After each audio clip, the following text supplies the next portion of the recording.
Madame, monsieur, je m'appelle Joël Sancier, j'ai 52 ans et 30 ans de police derrière moi.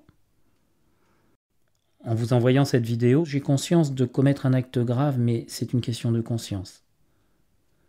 Un de mes enfants, Jérémy, a été tué par un groupe de jeunes alors qu'il rentrait à la maison. Ces jeunes, pour certains bien connus des services de police, se sont déchaînés sur Jérémy, simplement parce qu'il était fils de flic. À 10 contre 1, ils l'ont tué avec une barbarie inimaginable selon les témoins et les médecins légistes. Vous en avez sans doute entendu parler à la télévision ou dans les journaux. C'était à Naï, une ville du sud-ouest, le 22 août 2009. Pour Corinne, mon épouse, et pour moi, la vie s'est arrêtée ce jour-là. Nos nuits et nos jours ne sont plus qu'une succession de cauchemars insupportables. Jusqu'à la fin de nos jours, nous pleurons cet enfant que rien ni personne ne pourra nous rendre. Mais cette vidéo n'a pas pour but de vous raconter notre histoire et encore moins de vous demander de nous plaindre. Ce n'est pas parce que notre enfant est mort que nous avons décidé de lancer cet appel. Si je vous parle aujourd'hui, c'est à cause de ce qu'il s'est passé après.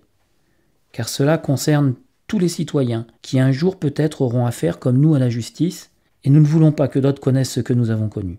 Nous ne voulons pas que d'autres traversent les terribles épreuves que nous avons vécues après la mort de notre fils. Comme beaucoup de victimes, nous avons cru que la justice allait nous défendre, qu'elle allait tout faire pour poursuivre les assassins, ou qu'elle allait au minimum essayer de les empêcher de recommencer. Mais non, ce fut tout le contraire. Dès les premières heures de la procédure, la justice s'est rangée du côté des assassins. D'abord, le juge chargé de l'enquête a déclaré que, comme ils étaient 10, on ne pouvait pas savoir avec certitude qui avait donné les coups qui ont tué notre enfant. Il a donc immédiatement libéré 7 des voyous, ne gardant que les 3 plus dangereux. Peu de temps après, sur les 3, ils en ont relâché 2, sans raison. Toute poursuite pour meurtre a été abandonnée contre eux. Les magistrats ont déclaré qu'ils ne retiendraient que le délit de violence volontaire ayant entraîné une interruption de travail supérieure à 8 jours. Oui, vous avez bien lu, c'est une interruption de travail supérieure à 8 jours. Un des délits les moins graves du code pénal, alors que notre fils est mort. Mais le pire était à venir. Le 16 septembre dernier, c'est-à-dire il y a un mois, la justice a décidé de relâcher pour vice de forme le dernier qu'elle détenait encore.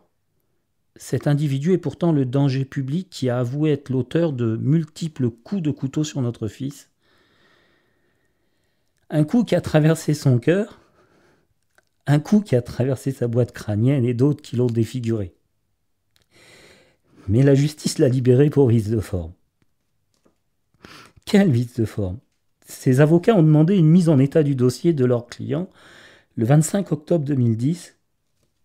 Il s'agit pourtant d'une simple formalité purement juridique, sans aucune conséquence pratique sur la culpabilité de l'accusé. La chambre d'instruction avait 3 mois pour leur répondre, mais elle a dépassé ce délai, alors les avocats ont exigé la libération du jeune, et la Cour de cassation leur a donné raison, il a donc été immédiatement libéré. Cette décision de remise en liberté pour le non-respect des délais est une première en France dans l'application du texte concerné. C'est un immense soulagement, a déclaré l'avocat du tueur, Maître Sayardo Ito. Un immense soulagement, une première en France. Pour Corinne et pour moi, ces mots victorieux sont insupportables. Nous avons pensé à tous les autres parents qui désormais risquent de voir eux aussi les assassins de leurs enfants libérés pour ce vice de forme. Alors nous avons décidé de lancer cet appel à toute la population pour protester auprès des autorités afin que cette affreuse injustice ne touche pas d'autres familles. Pour nous, c'est trop tard parce que la justice ne reviendra pas en arrière. Mais si vous ne faites rien, le monde judiciaire et les hommes politiques considéreront que ce fonctionnement-là de la justice est accepté par l'opinion publique et le même scénario frappera d'autres familles. Il faut savoir que le jour de la reconstitution, toute la bande est arrivée le sourire aux lèvres, les mains dans les poches.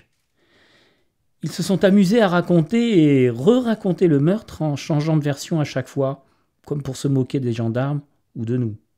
Ils étaient parfaitement décontractés et désinvoltes. Ils le savaient qu'ils n'avaient rien à craindre. De mon côté, moi je pleurais de douleur.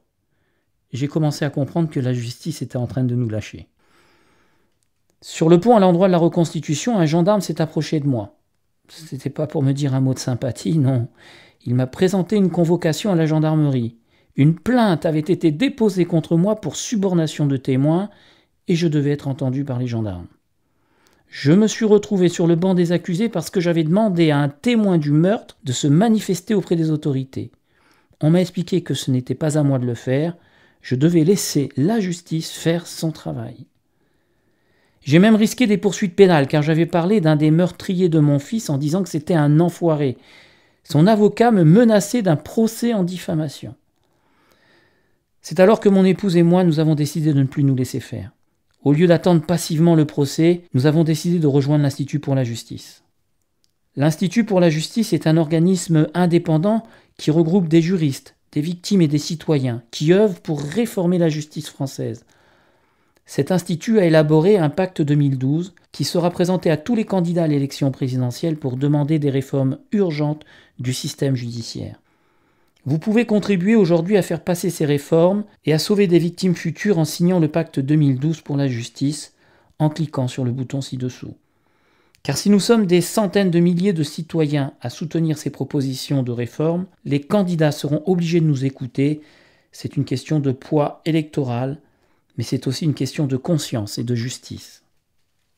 Lorsqu'on n'y est pas personnellement confronté, on pense souvent que la justice fait bien son travail. On n'ose pas demander qu'elle soit plus rigoureuse envers les délinquants et les criminels, de peur d'être accusé de manquer d'humanité. Mais je peux vous dire, après 30 ans d'expérience dans la police, que vous n'avez pas à craindre cela. Il est rarissime qu'un vrai délinquant soit traité trop sévèrement en France. La plupart des délinquants bénéficient même d'une impunité à peine croyable. On entend souvent parler de violation des droits de l'homme dans nos prisons. Mais savez-vous pourquoi 225 détenus dans une prison de Lyon viennent de lancer une pétition pour dénoncer des conditions de détention inacceptables ? Ces conditions inacceptables, c'est qu'il leur est interdit d'utiliser la PlayStation 3 dans leur cellule. Il n'est pas rare que la justice relâche un délinquant arrêté des dizaines, voire des centaines de fois par la police. Le préfet de police de Paris lui-même en a témoigné dans la presse le 8 septembre dernier.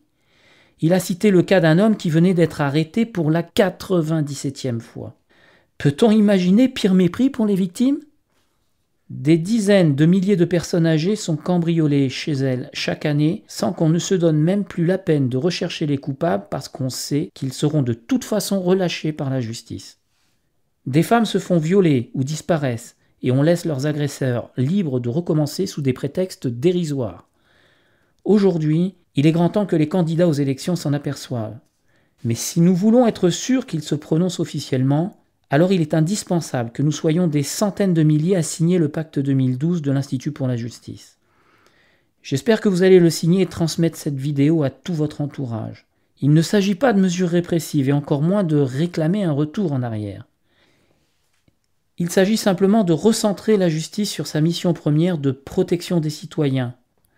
Instaurer un fonctionnement normal, moderne et juste de l'institution judiciaire, adapté à la réalité d'aujourd'hui et dans lequel les citoyens puissent avoir confiance. Nous demandons que les peines de prison soient vraiment appliquées quand elles sont prononcées. Il faut savoir en effet qu'actuellement, 80 000 peines de prison restent non exécutées, faute de place. Nous demandons que les victimes aient au moins autant de droits que les accusés, car aujourd'hui, la triste réalité est que les délinquants ont souvent plus de droits et de considération que les victimes. Nous demandons qu'aucune atteinte aux personnes et aux biens ne reste impunie, car les plaintes classées sans suite sont une invitation à la récidive. Nous demandons que les lois nous protègent vraiment des criminels récidivistes. Aujourd'hui, la perpétuité dure 20 ans en moyenne. Même les prédateurs les plus dangereux ont vocation à sortir de prison. Nous demandons que la justice et les magistrats soient responsables devant les citoyens parce que leurs décisions sont prises au nom du peuple français. La mise en œuvre de ce pacte serait un changement considérable pour la protection des citoyens et des victimes. Mais même si ces mesures peuvent vous paraître évidentes, elles n'ont aucune chance d'être reprises par les candidats à la présidentielle et votées dès 2012 si des centaines de milliers de citoyens ne se manifestent pas pour les demander maintenant. C'est pourquoi je vous demande de cliquer sur le bouton ci-dessous pour signer votre pacte 2012, puis de transférer ce message à vos amis, à votre famille et à vos collègues. De notre côté, nous mobilisons d'importants moyens humains et financiers pour rassembler des dizaines, des centaines de milliers de signatures, préparer des dossiers précis justifiant le coût et la faisabilité de chacune de nos réformes avec des avocats et des juristes spécialisés, mobiliser la presse pour que cette action soit médiatisée le plus largement possible, organiser des rencontres officielles avec chaque candidat pour obtenir leur engagement à mettre en œuvre nos réformes en cas d'élection. Mais quoi que nous fassions, nous ne serons entendus que si des milliers de citoyens comme vous exprimaient votre soutien. C'est une question de légitimité. C'est pourquoi votre signature est cruciale aujourd'hui. Au nom de mon enfant, de ma famille et de mon pays, je vous dis merci.